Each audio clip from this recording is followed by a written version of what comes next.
Welcome back friends. Welcome to Gyan Vista. And इस series में हम लोग चैप्टर 2 पढ़ेंगे जो कि यूनियन एंड इट्स टेरिटरीज है। एम लक्ष्मीकांत को हम कवर कर रहे हैं इसमें, और कॉन्स्टिट्यूशन ऑफ इंडिया की हमारी अलग सीरीज पढ़ रही है जिसमें हम लोग केवल आर्टिकल्स के बारे में पढ़ रहे हैं। तो इस सीरीज में हम लोग एम लक्ष्मीकांत का union and its territories chapter पढ़ने वाले हैं। तो चलिए पढ़ते हैं फटाफट से। तो बेसिकली है क्या बात, कि आपके आर्टिकल 1 से 4 तक, ठीक है, यूनियन और इट्स टेरिटरीज के बारे में बात होती है। मतलब किसके बारे में बात होती है? यूनियन एंड इट्स टेरिटरीज, मतलब यूनियन की टेरिटरीज क्या होंगी। तो यूनियन क्या है हमें नहीं पता, राइट। बट हमें एक चीज पता है कि India is a federal government, India is a federal country. तो दो चीजें होती हैं, एक होती है top to bottom federal approach और एक bottom to top federal approach. तो दोनों को समझ लेते हैं फटाफट, क्या डिफरेंस है। सो बेसिकली क्या है कि अगर हमारे पास ये एक्स स्टेट है, ये वाई स्टेट है, ये जेड स्टेट है, इन तीनों में कंसेंसस होता है। कंसेंसस मतलब आपसी समझौता होता है, और ये अपने ऊपर एडमिनिस्ट्रेशन के लिए एक बड़ी गवर्नमेंट को चुनते हैं जो सेंट्रल गवर्नमेंट होती है। समझ में आ गया? इनके पास राइट्स होता है यहाँ पर कि ये लोग मतलब कभी भी इस फेडरेशन को ब्रोक कर सकते हैं और अलग हो सकते हैं। और यहाँ पर डुअल सिटीजनशिप भी होती है, ठीक है। तीन चीज हो गई। ऐसे ही एक तरीके का दूसरे तरीके का फेडरल स्ट्रक्चर होता है, जैसे यूनियन फेडरल स्ट्रक्चर बोलते हैं, ठीक है। इसमें क्या होता है, बड़ी जो टेरिटरी होती है जिसके ऊपर एक सेंट्रल गवर्नमेंट होती है, वो क्या करती है, एडमिनिस्ट्रेशन के पर्पज के लिए छोटे छोटे पार्ट्स में रीजन को डिवाइड्स कर देती है। तो यहाँ पर जो स्टेट्स होते हैं एडमिनिस्ट्रेशन के लिए बनाए जा रहे हैं, पहली चीज। दूसरा, कोई डुअल सिटीजनशिप नहीं है, ठीक है। कोई सिटीजनशिप नहीं है, डुअल सिटीजनशिप। सिटीजनशिप क्या होती है हम लोग देखेंगे नेक्स्ट चैप्टर में। और इनको कोई राइट नहीं होता कि ये सेंट्रल गवर्नमेंट से या फिर इस पूरी पॉलिटी से अलग हो जाए या सेसेशन हो जाए, सेसेशनिस्ट वाली टेंडेंसी रखें, ठीक है। तो ये है, दोनों में डिफरेंस है। तो आर्टिकल जो आपका 4 है, आर्टिकल सॉरी 1 है, वो कहता है इंडिया, दैट इज भारत। मतलब इंडिया के दो नाम दे रखे हैं यहाँ पे। अभी कुछ दिन पहले एक कंट्रोवर्सी हुई थी कि जिसमें प्रेसिडेंट ऑफ भारत लिखा गया था G20 में। तो आप देख सकते हो कि वो कोई कंट्रोवर्सी नहीं थी, बस एक पॉलिटिकल इशू था, ठीक है। उस इंडिया का नाम कॉन्स्टिट्यूशन में लिखा हुआ है इंडिया, तो इंडिया कह लो या भारत कह लो, डजेंट मैटर। वो क्या होगा, यूनियन ऑफ स्टेट होगा, ना कि फेडरल ऑफ स्टेट है। FOS नहीं है, फेडरल ऑफ स्टेट नहीं है, ठीक है। फेडरेशन ऑफ स्टेट नहीं है, यूनियन ऑफ स्टेट है। इसका मतलब क्या है, पहला तो एक कंट्री का नाम डिफाइंड है प्रॉपर, और टाइप ऑफ पॉलिटी कैसी है, मतलब स्ट्रक्चर कैसा है। Though we are federal in nature, but we are not, I will say, a proper federal, following a proper federal way of making a government, okay. तो हम लोग इसको इसलिए बोलते हैं, एम लक्ष्मीकांत में लिखा गया होगा कि हम लोग क्वासी फेडरल है, मतलब आधे ही फेडरल स्ट्रक्चर को फॉलो करते हैं, ठीक है। अब हम बात करते हैं कि दो नाम क्यों आए भाई। अनएनिमिटी थी, मतलब जब कॉन्स्टिट्यूंट असेंबली बन रही थी तो कुछ लोगों ने ट्रेडिशनल नाम सुझाया, कुछ लोगों ने मॉडर्न नाम सुझाया। तो हम असेंबली ने दोनों को ही अडॉप्ट कर लिया कि ना हम मॉडर्न नाम भी रखते हैं और अपना ट्रेडिशनल नाम भी रखते हैं, मतलब भारत या इंडिया, ठीक है। अब हम बात करेंगे union of states. Union of states हमारी दो चीजें इंडिकेट करता है। पहले तो इनडिस्ट्रिक्टेबल नेचर ऑफ फेडरेशन, क्योंकि स्टेट्स को कोई राइट नहीं है, no right of secession, just like American states. मैंने पढ़ाया अभी यहाँ पर कि इन राइट, ये अमेरिका टाइप की अगर फेडरेशन है जहाँ पर कई सारे स्टेट्स कंसेंसस बना के एक फेडरल गवर्नमेंट बना रहे हैं, यूनियन गवर्नमेंट बना रहे हैं, वहाँ पे उनके पास अधिकार होता है अलग होने का। बट हम लोग क्या कर रहे हैं, एडमिनिस्ट्रेशन के पर्पज से बड़ी एंटिटी को छोटी एंटिटी में तोड़ रहे हैं, तो इसलिए उनके पास कोई राइट्स नहीं है। अब आप बात करो, इससे पहले हम लोगों ने प्रियम्बल पढ़ा था, उसमें दो टर्म्स ऐड करी गई थी, यूनिटी एंड इंटीग्रिटी, ठीक है। अब आप मुझे ये बताओगे कमेंट करके कि ये कैसे आर्टिकल 1 इन दो टर्म्स को सपोर्ट करता है, ठीक है। सेकंड जो बी पॉइंट है, कंट्री डिवाइडेड है डिफरेंट स्टेट्स में केवल एडमिनिस्ट्रेशन एफिशिएंसी के लिए। समझ में आया? अब हम बात करते हैं टेरिटरीज की। टेरिटरीज कितनी तरीके की होती हैं? 3 तरीके की। टेरिटरी ऑफ द स्टेट, जैसे यूपी का एरिया हो गया, ठीक है, उत्तराखंड का एरिया हो गया, ठीक है, पंजाब का एरिया हो गया, या हरियाणा का एरिया हो गया, आंध्र प्रदेश का एरिया हो गया। ये सब इनकी टेरिटरीज की बात हो रही है। और जब यूनियन टेरिटरीज की बात करेंगे तो दमन एंड दीव की एरिया हो गया, पौंडीचेरी हो गया, अंडमान निकोबार हो गया, दिल्ली हो गया, ठीक है, लद्दाख हो गया, इनकी टेरिटरी की बात करेंगे। और तीसरी किस तरीके की टेरिटरी होती है? Territory acquired in future by government of India. तो ऐसी कोई भी टेरिटरी, सपोज करो इंडिया है ये, इंडिया ने बांग्लादेश के साथ समझौता किया कि भाई हम जो कुछ मुस्लिम्स या बांग्लादेश के कुछ एंक्लेव्स, ठीक है, इंडिया में रह रहे हैं, आप वो ले लो, और जो इंडियन सिटीजन्स वाली जो लैंड है जो आपके पास है वो हमें दे दो। तो इस तरीके से क्या होगा, इन दोनों ने टेरिटरीज एक दूसरे एक्सचेंज कर लिया, तो इंडिया ने एक नई टेरिटरी एक्वायर कर ली। और भी तरीके होते हैं, जैसे वॉर होता है, ठीक है, या फिर आप प्लेबिसाइड करवा लो, मतलब जनमत करवा लो, ठीक है। तो ये तरीके होते हैं। तो अब हम बात करते हैं यूनियन ऑफ इंडिया की, बात करते हैं। इसमें स्टेट्स भी है, यूनियन टेरिटरी और ऐसी एक्वायर टेरिटरी भी है जो कि फ्यूचर में गवर्नमेंट ऑफ इंडिया एक्वायर कर सकती है। अब ये एक्वायर कैसे करेगी? भाई देखो, इंटरनेशनल लॉ भी होते हैं, ठीक है, पहली चीज तो इंटरनेशनल लॉ हो गए। दूसरा क्या हो गया? सिसेशन। सिसेशन कैसे होगा? ट्रीटी करी किसी गवर्नमेंट के साथ, या गिफ्ट की तरह खरीद लिया, लीज पे ले लिया, प्लेबिसाइड करवा लिया। ऑक्यूपेशन। ऑक्यूपेशन मतलब कोई ऑर्गेनाइज्ड रूलर था, जैसे जैसे दादर और नागर हवेली के केस में, ठीक है, तो हम लोगों ने ऑक्यूपाई करी थी by means of police action और बाय मिलिट्री एक्शन, ठीक है। कॉन्क्वेस्ट, वॉर में जीत गए किसी टेरिटरी को। सब्जुगेशन, किसी दूसरी कंट्री को गुलाम बना लिया हमने और उसकी टेरिटरी को अपने अंदर डाल लिया। तो ये जो टेंडेंसी है वो कॉलोनियल टेंडेंसी है, ठीक है, कॉलोनियल और इंपीरियलिज्म को बोलती है, इसको हम सपोर्ट नहीं करते, ठीक है, इंडिया के फॉरेन पॉलिसी के अगेंस्ट है। ये चीज समझ में आई या नहीं आई? ठीक है, तो हमें फर्स्ट आर्टिकल समझ में आ गया। फर्स्ट आर्टिकल हमारा जो है वो दो तरीकों के बारे में बताता है। एक तो यूनियन ऑफ टेरिटरी है, यूनियन ऑफ स्टेट है, और स्टेट्स में भी तीन तरह की टेरिटरी आती है। स्टेट की एरिया आ जाता है, यूनियन टेरिटरीज आते हैं जो कि डायरेक्टली सेंट्रल गवर्नमेंट गवर्न करती है, और ऐसा कोई भी एरिया फ्यूचर में जो गवर्नमेंट ऑफ इंडिया एक्वायर कर सकती है bye means of international law और सेसेशन, ऑक्यूपेशन, कॉन्क्वेस्ट और सब्जुगेशन। ये चीज़ समझ में आ गई, ठीक है। और इसके साथ साथ हमें जब इसका फेडरेशन का नेचर के बारे में भी मालूम पड़ता है फर्स्ट आर्टिकल से, कि ये इंडिस्ट्रक्टेबल है नेचर में, कोई भी स्टेट इससे इंडियन यूनियन से अलग नहीं हो सकता, ठीक है। अगर ऐसा होगा तो प्रेसिडेंट रूल लगा दिया जाएगा उस स्टेट में, ऐसा अगर उस स्टेट ने करने की कोशिश करी गई तो, ठीक है, कॉन्स्टिट्यूशन का वायलेशन है। अब हम बात करते हैं आर्टिकल 2। आर्टिकल 2 में क्या कहता है? सपोज करो अब इंडिया के पास अभी एट प्रेजेंट जितनी भी स्टेट्स और यूनियन टेरिटरीज हैं उसमें हमें एक और स्टेट बनानी है, ठीक है, और उसे किस में डालना है? हमें यूनियन ऑफ स्टेट्स में डालना है। India is a union of states, ठीक है, यूनियन ऑफ स्टेट्स में डालना है। कैसे करेंगे? किसके पास पावर है? तो कॉन्स्टिट्यूशन ने ये पावर दी है पार्लियामेंट को, ठीक है। Parliament has the power to admit into union of India, या एस्टेब्लिश कर सकते हैं हम नई स्टेट। क्या कर सकते हैं हम? नई स्टेट बना सकते हैं। कुन टर्म्स पे? जो पार्लियामेंट को ठीक लगे, मतलब पार्लियामेंट को XYZ कोई भी कंडीशन ठीक लगती है, अगर कोई भी कंडीशन समझ में आती है जिससे उसे लगता है कि वो सेटिस्फाइड है कि एक नई स्टेट बनाने की ज़रूरत है हम लोगों को एडमिनिस्ट्रेशन पर्पस के लिए, तो वो क्या कर सकती है? एक नई स्टेट बना सकती है, और उसको नई स्टेट को यूनियन ऑफ इंडिया में वो इंजेक्ट कर सकती है। तो हमारी नंबर ऑफ स्टेट्स भी बढ़ जाएंगी। ये चीज़ समझ में आ गई या नहीं आई? मतलब अगर नई स्टेट बनती है तो 29 से 30 हो जाएंगी, ठीक है। तो पार्लियामेंट के पास सुप्रीम पावर है भाई, किसी स्टेट के पास पावर नहीं है कोई पॉलिटिकल एंटिटी के बारे में। तो दो पावर है यहाँ पे, न्यू स्टेट क्रिएट करने की और admission into union of India. ये चीज समझ में आ गया आर्टिकल 2। अब ये करेगा कैसे? पार्लियामेंट करेगा कैसे? इसको सपोर्ट करता है आर्टिकल 3, मतलब सफिक्स करता है, आई विल से सफिक्स करता है, मतलब सपोर्ट करता है, ठीक है। तो आर्टिकल 3 में क्या कहते हैं? Formation of new states, formation of new states, ठीक है।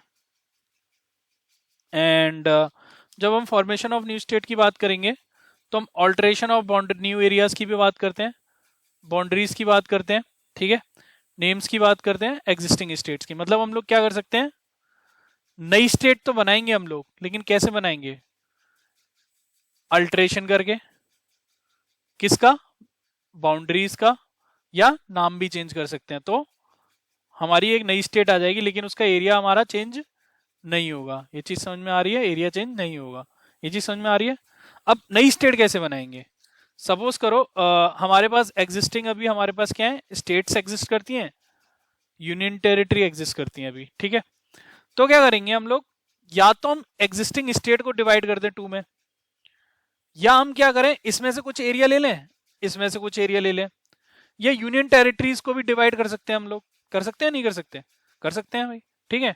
या दो स्टेट्स को मर्ज कर दें, ये चीज समझ में आ रही है, तो एक नई स्टेट बन जाएगी, है ना। तो ये कुछ तरीके हैं जिससे हम लोग एरियाज को मॉडिफाई करके नई स्टेट बना सकते हैं। तो यही आर्टिकल 3 कह रहा है, ठीक है। अब ये आर्टिकल 3 क्या कहता है, authorise the parliament to create a new state by combining areas, हमने बात कर ली कंबाइनिंग एरियाज की, by separating territories from existing two states और मोर देन टू स्टेट्स, ये चीज समझ में आ गई। फ्रॉम टू और मोर स्टेट्स और यूनियन टेरिटरीज, ये भी हमने डिस्कस कर लिया। अब इससे होगा क्या, या तो किसी एरिया, अगर सपोज करो ये हमारे पास एक स्टेट है, छोटी स्टेट है, और ये हमारी बड़ी स्टेट है, इसमें से एरिया निकाल के इसको दे दिया, तो इसका एरिया तो बढ़ गया और इसका एरिया कम हो गया, है ना। तो डिमिनिश भी हो रहा है एक तरफ एरिया, दूसरी तरफ बढ़ भी रहा है, ठीक है। और ऑल्टर, इसके लिए क्या कर रहे हैं हम लोग, बाउंड्रीज को अल्टर कर रहे हैं किसी भी स्टेट या यूनियन टेरिटरीज को, ये चीज समझ में आ गई, ठीक। अब हम क्या कर सकते हैं, अगर हमें सपोज करो उत्तर प्रदेश का नाम XYZ करना है, या कुछ भी लिखना है हमें, सपोज करो चेंज करना है, तो उसके लिए भी किसको पावर है, पार्लियामेंट को पावर है, नेम उसका चेंज कर सकती है parliament, at the as the condition as it thinks fit according to article 2, ठीक है। ये चीज समझ में आ गई। अब लेकिन इसमें गवर्नमेंट कभी भी एरिया नहीं चेंज करे रैंडमली, जैसे सपोज करो कोई एक स्टेट है XYZ, इसमें दो एरिया हैं, ये लोग कह रहे हैं कि हमें एक अपनी नई स्टेट चाहिए, ठीक है, और चुनाव आने वाले हैं, तो वोटिंग के लिए पार्लियामेंट ने स्टेट तोड़ दी, और स्टेट तोड़ने के बाद यहां से वोट ले लिए। तो इसके अगेंस्ट ऐसी मतलब डिवीजन को रोकने के लिए पार्लियामेंट ने, कॉन्स्टिट्यूशन ऑफ इंडिया ने रेस्ट्रिक्शंस लगाई हैं। रेस्ट्रिक्शंस क्या है भाई, ऐसा कोई भी प्रस्ताव अगर तुम लाओगे तो प्रेसिडेंट की प्रायर अप्रूवल के साथ होना चाहिए। अब प्रेसिडेंट क्या है, प्रेसिडेंट है हेड ऑफ द स्टेट, मतलब सर्वे सर्वा, समझ में आ गया, भारत के सर्वे सर्वा है वो। अगर प्रेसिडेंट ने अप्रूवल नहीं दिया तो ये रूल, ये लॉ आएगा ही नहीं पार्लियामेंट में, तो अप्रूव ही नहीं होगा, ये चीज समझ में आ गई।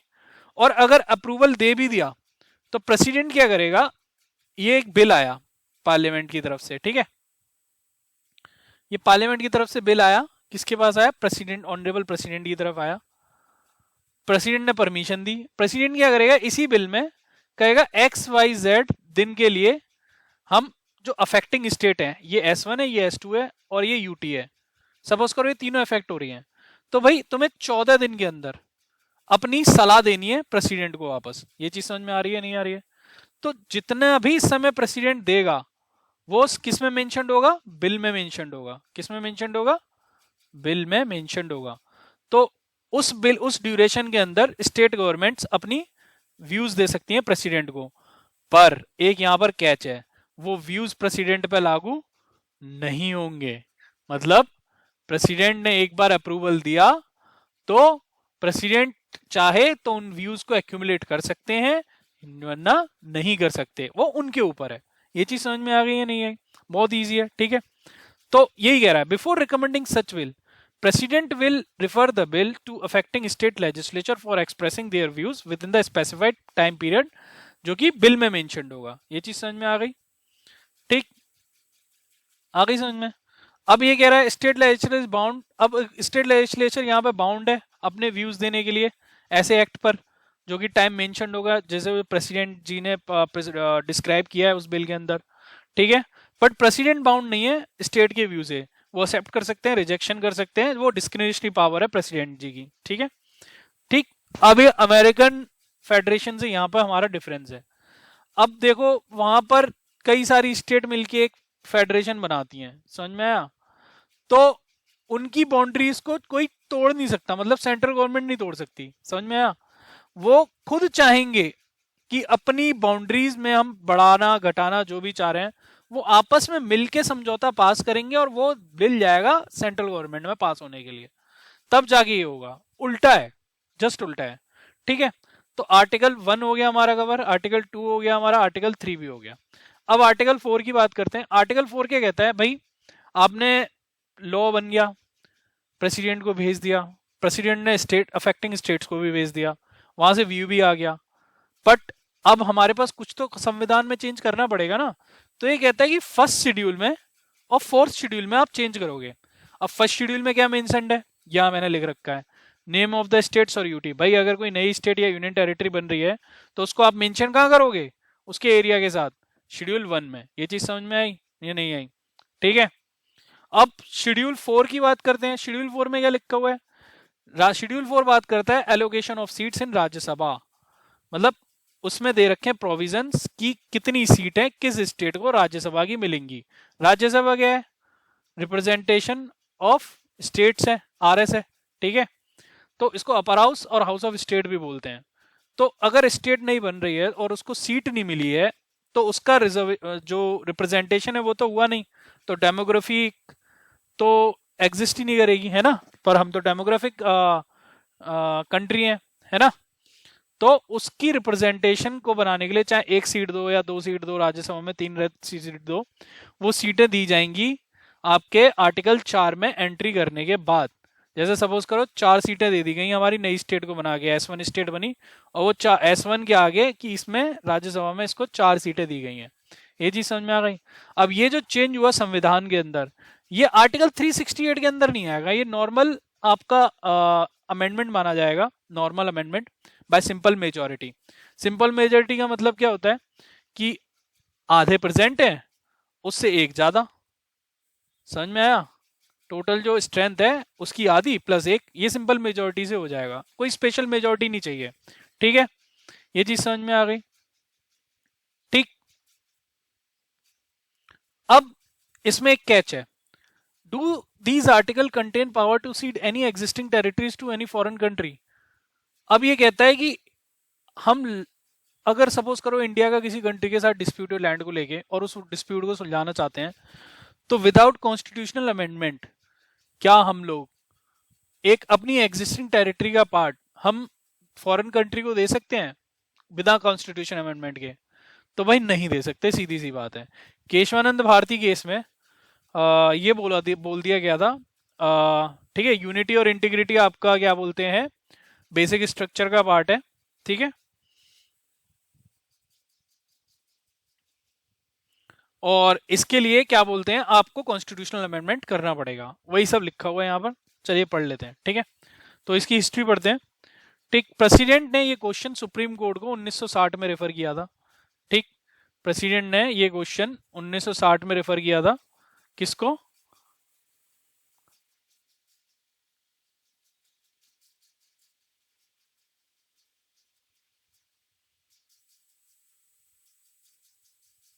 ठीक है, प्रेसिडेंट ऑफ उन्होंने इंडिया ने ये क्वेश्चन सुप्रीम कोर्ट को 1960 में रेफर किया था। ठीक है, बैरूबारी यूनियन केस में जो वेस्ट बंगाल के गवर्नमेंट का केस था, उसमें क्या है, वेस्ट बंगाल से पाकिस्तान को, मतलब ईस्ट पाकिस्तान होता था उस टाइम पे, जैसे वेस्ट बंगाल आज बांग्लादेश कहते हैं, ईस्ट पाकिस्तान बोलते हैं। ठीक है, ठीक, तो ये डिसीजन लिया गया कि अगर हम बैरूबेरियन यूनियन एक एरिया था उस वेस्ट बंगाल में, उसको पाकिस्तान को ट्रांसफर करना था, तो जैसे ही सुप्रीम मतलब सेंट्रल गवर्नमेंट ने डिसीजन लिया, पॉलिटिकल एजिटेशन होने लग गई। ठीक है, तो सेंट्रल गवर्नमेंट ने क्या किया, ये क्या सीधे ट्रांसफर कर दिया सुप्रीम कोर्ट को। ठीक है, अब सुप्रीम कोर्ट का सीधे व्यू आता है, no secession of the territory is valid under article 224 into any foreign country and can be done by article 368। Article 368 के अंदर ही आप ये करोगे, सेसेशन ऑफ द टेरिटरी 2 से 4 के लिए वैलिड नहीं है। मतलब आप इंटरनल डोमेस्टिकली आपको जो भी चेंज करना है आप कर लो, उसमें मना नहीं है। लेकिन आप किसी और दूसरी कंट्री को अगर आप अपनी टेरिटरी देना चाहते हो इंटरनेशनल मुद्दे सुलझाने के लिए, तो उसके लिए आर्टिकल 368 लगेगा, जिसमें स्पेशल मेजोरिटी लगती है। ठीक है, तो इसीलिए 9th अमेंडमेंट पास होता है 1960 में, और बैरूबरी यूनियन वाली जो टेरिटरी है वो आपकी पाकिस्तान, ईस्ट पाकिस्तान को दे दी जाती है। ठीक,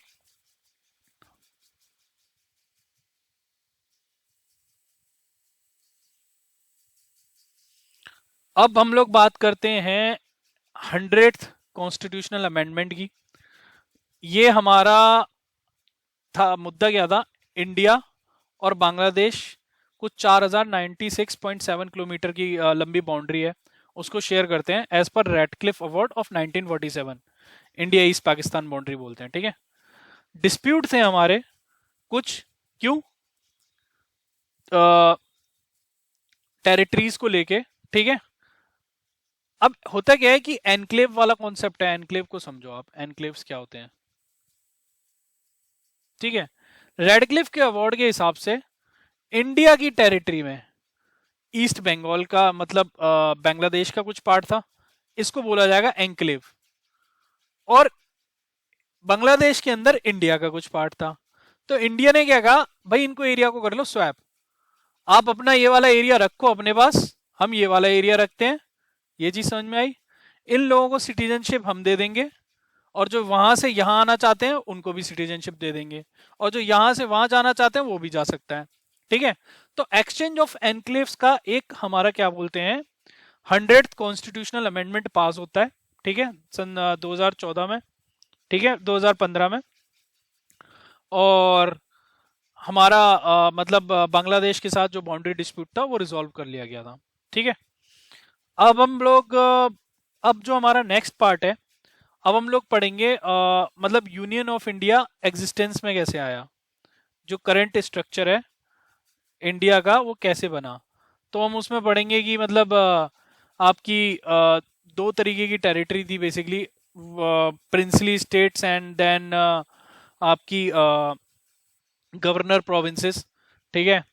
तो गवर्नर प्रोविंसेस तो भाई इंडिया, ये जब 1947 में हमारा देश आज़ाद हुआ तो वो तो डायरेक्टली इंडिया यूनियन में पार्ट बन चुकी थी, लेकिन प्रिंसली स्टेट्स के पास एक अपॉर्चुनिटी ये थी कि वो या तो पाकिस्तान में जाएं, ठीक है, या इंडिया में जाएं, या इंडिपेंडेंट भी रह सकते हैं। भाई ऐसा हुआ कि मोस्ट ऑफ द स्टेट्स ने, जो प्रिंसली स्टेट्स थे, वो इंडिया के साथ मर्ज होने का फैसला किया, लेकिन कुछ ऐसी स्टेट्स थी जो चाह रही थी या तो वो पाकिस्तान के साथ जाएंगी या इंडिपेंडेंट रहेंगी, ठीक है। तो उन्हीं में से 3 स्टेट्स थी, 552 टोटल प्रिंसली स्टेट थी, 549 ने इंडिया को ज्वाइन कर लिया, 3 ने रिफ्यूज कर दिया, जूनागढ़, हैदराबाद, कश्मीर, ठीक है। अब भैया लाल बहादुर शास्त्री जी थे, वो बहुत बड़े डिप्लोमेट थे, उन्होंने क्या कहा, हम तीनों स्टेट्स को इंडिया का पार्ट बना के मानेंगे। तो जूनागढ़ में करवा दिया रेफरेंडम, हैदराबाद में ले लिया पुलिस एक्शन, और कश्मीर में लगा दिया इंस्ट्रूमेंट ऑफ असेशन, ठीक है। इंस्ट्रूमेंट ऑफ असेशन जैसे ही लगा तो स्पेशल एक्ट, एक स्पेशल आर्टिकल लगा, आर्टिकल 370, जो रिसेंटली बीजेपी लेड गवर्नमेंट ने हटा दिया 2019 में, ठीक है। तो इनको मिला हुआ था स्पेशल स्टेटस, और ये करते थे इंडिपेंडेंट कश्मीर की मांग अभी भी रिसेंटली, ठीक है।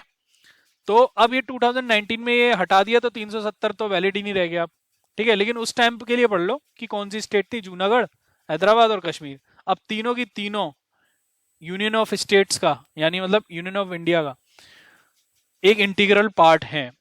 अगर कोई भी हमें इनसे अलग करने की कोशिश करेगा, मतलब इन स्टेट्स को अलग करने की कोशिश करेगा, तो वो सिसेशन के अंदर आएगा। ही इज अ सिसेशनिस्ट फोर्स, मतलब देश तोड़ने की बात कर रहा है और यूनिटी और इंटीग्रिटी को हानि पहुंचा रहा है, इसलिए वो उस पर सीधे सीधे देशद्रोह लगेगा, देशद्रोह का वो लगेगा। ये चीज समझ में आ गई। तो अब क्या होता है कि आपकी अराउंड काफी सारी स्टेट्स थी, ठीक है, उनको अब 4 पार्ट में बांट दिया, part A, part B, part C, part D, ठीक है। 28 स्टेट्स थी total, part A, part B और पार्ट सी, और पार्ट डी में थी आपकी 2 union territory, Andaman Nicobar island as a territory, sorry मतलब एक ही थी, अंडमान एंड निकोबार, ठीक है। तो टोटल हमारी 29 थी उस टाइम पर भी। ये चीज समझ में आ गई। अब इस तरीके से इंडिया का स्ट्रक्चर यहां तक हमारा डिफाइन हो गया है, इंडिया का एक यूनिफॉर्म स्ट्रक्चर बन गया है। अब 1950 के बाद होती हैं कुछ पॉलिटिकल डेवलपमेंट, और इन्हें करेंगे हम नेक्स्ट सीरीज में आपके इसी चैप्टर में इंक्लूड। तब तक के लिए आप हमारा वेट करिए, और keep share, subscribe and hit the bell icon button अगर आपको ये लेक्चर पसंद आया। दोस्तों बहुत मेहनत लगती है, प्लीज़ सब्सक्राइब करिए और अपने दोस्तों को भी इस चैनल के बारे में बताइए। धन्यवाद।